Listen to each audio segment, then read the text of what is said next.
Hello and welcome to Spring to Sociology. We saw in our last lecture the social background of Durkheim, how he grew up in post-revolution France with political stability and industrialization, railroads causing movement of people, urbanization, making time and space shorter. So this was the central question which Durkheim sought to answer. How to ensure unity in so much diversity, which was bound to happen because of modernity.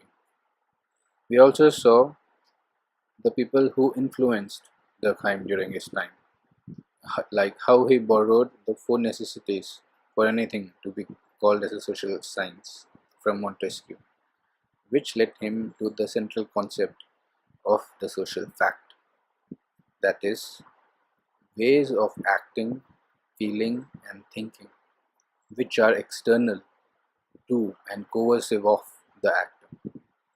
So, social facts are also constraining in character, that is, they prevent action.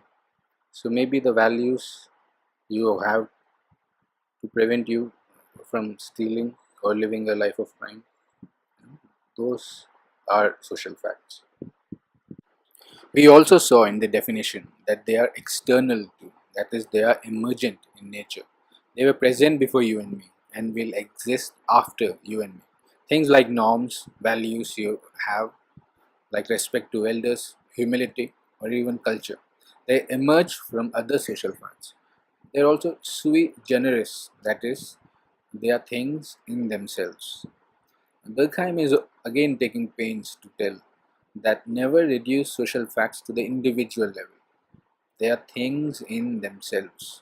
Hence, society has its own laws, like the universe. And like Newton discovered the law of gravity, a hidden law of nature, it is the role of sociologists to uncover these hidden laws of society. We also learnt about Rousseau, how Rousseau thought about man in state of nature, being a noble savage, but conditions forced him to come together and form society. Political science and most thinkers look at types and forms of government, monarchy, democracy, but Rousseau wants us to look at something even before. To have a government, there have to be people, and there has to be a social organization, an entity. This is what Rousseau called as the general will, where the individual will of the people is given up to form something which helps everyone in society together. We should remember that the general will is not the individual will. It is not private interests which either you or I might like, but it is above the individual. That is only public interests. Hence, according to the general will, everyone gives up crime and violence, murder, to form a rule based society. So, this is the general will according to Rousseau.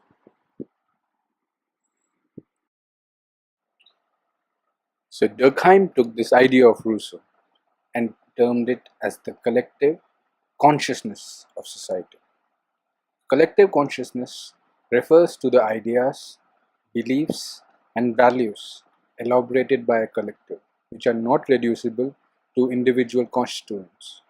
They are central to Emile Durkheim's search for sources of social solidarity, which will keep society together.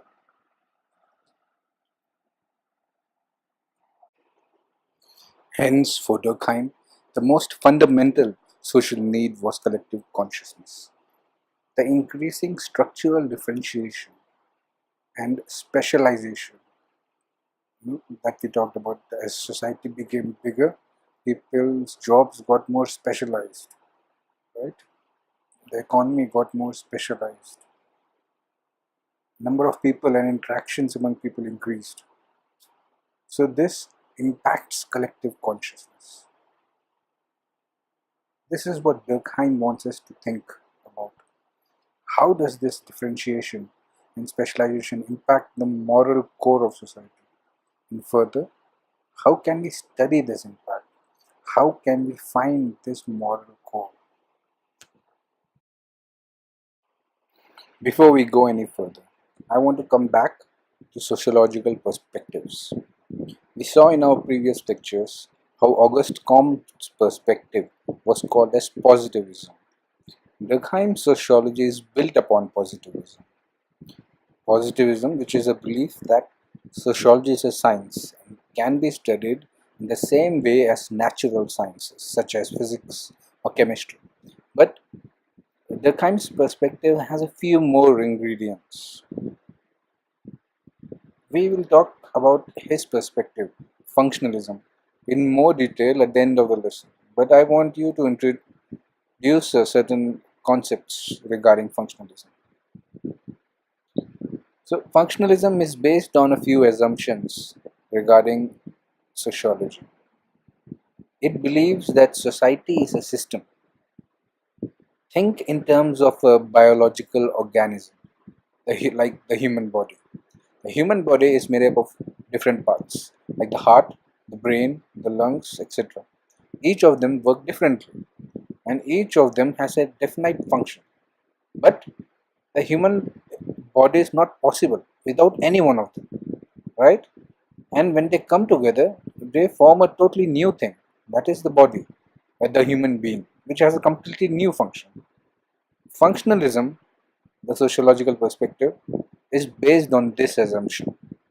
That is, first, like the heart and lungs, functionalists believe that each society has some basic functional prerequisites. Without these functions, it cannot exist. And some social institutions have to be there to fulfill these functions. Example, socialization. That is what the older generation teaches to the new generation via social institutions like the family. Here, socialization is a prerequisite for society, right? To pass the norms and values of society down to the next generation. Structural differentiation. That is, functionalists believe that as society progresses, the number of people and their interaction increases due to population increase and technology, which allows people to meet and talk much more faster. And it becomes much more complex. Earlier, institutions which used to do various functions, which become more and more specialized. Think, for example, the family. Earlier, education of children was done in the family. So was taking care of old age parents. But in modern societies, specialized institutions such as schools or old age homes are there for these functions. And hence, the family is also being seen as becoming more nuclear, that is smaller from the joint family earlier. Similarly, as families no longer need to perform very diverse and different functions, they can just specialize on a few. That is the third most important assumption, specialization. Now, due to specialization and differentiation, there is the question that won't it lead to breaking up of society? What will keep it together? Hence, functionalists spend a lot of time in answering this question of integration. And finally, the concept of equilibrium. Functionalists believe that society remains in equilibrium and the parts of society balance each other to make society function. But if there is a disturbance in any one part, it disturbs the equilibrium and parts adjust to change till they come to equilibrium again. If the change is too much, it can tear society apart, leading to a state of anomy, where laws, norms do not exist. The world wars. Something, went seriously wrong in society, according to functionalists, that wanted people to kill each other.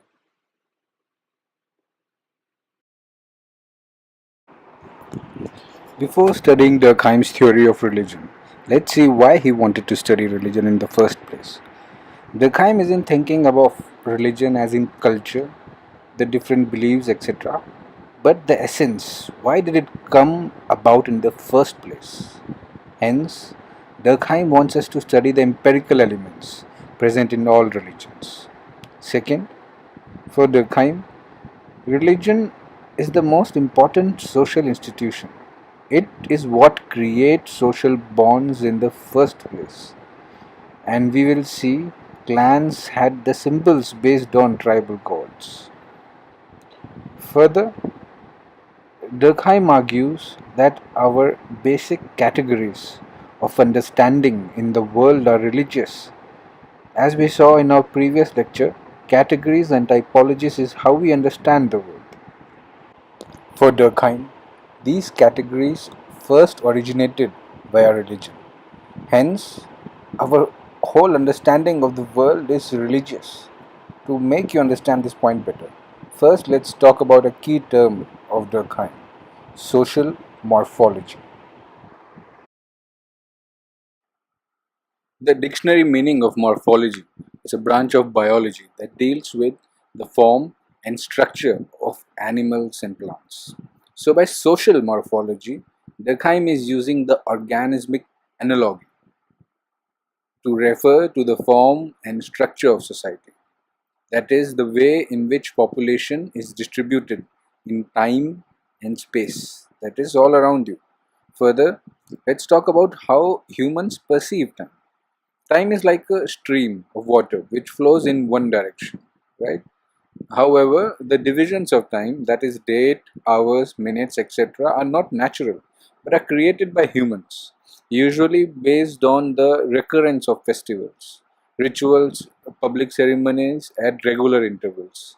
Think about some religious events like Diwali, right, which falls at the same time each year. Similarly, the holiday calendar is filled with events which will make you keep track of your entire year. Further, there are also secular events like the Republic Day or the Independence Day. Right? All these ceremonies and events help us keep track of time, how it originally intended, and then later on the calendar and all was formed. Uh, Given so, the same is true for the division of space: north, east, west, south. In which direction to pray, right? So all these things uh, have their foundation in religion, according to Durkheim. So the important thing to remember here is that what Durkheim is saying is that the way the division of time and space occur, they are neither a function of the things in themselves, right? Nor are they a function of mental divisions.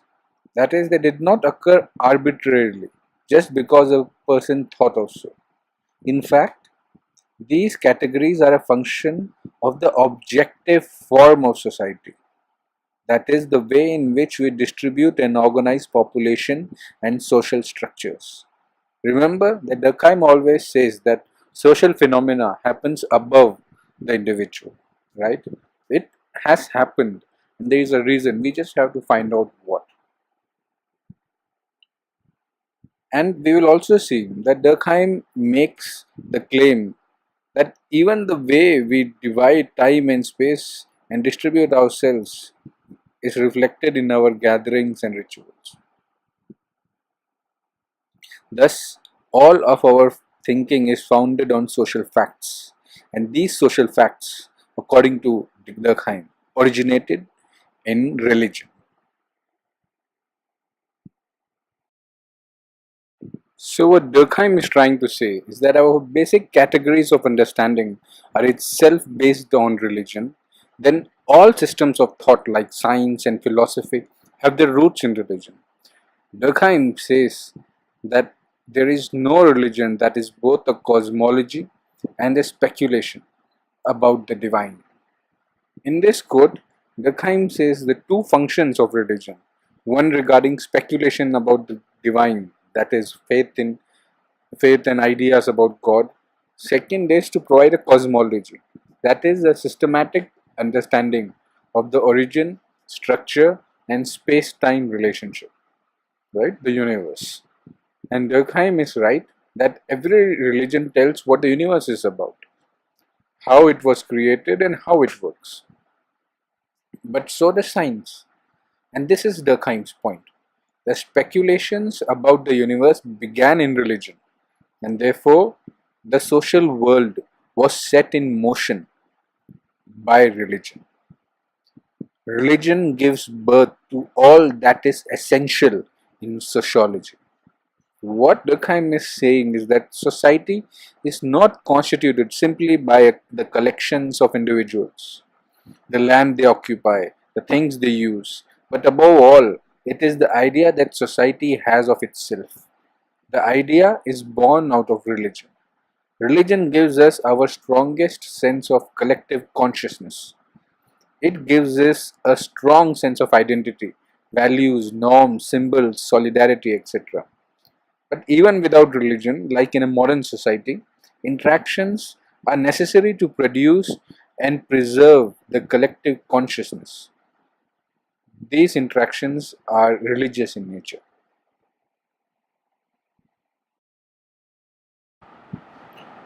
Okay guys, this is the end of the video, and in our next video we'll begin with Durkheim's theory about religion, how he studied it, and what were his conclusions.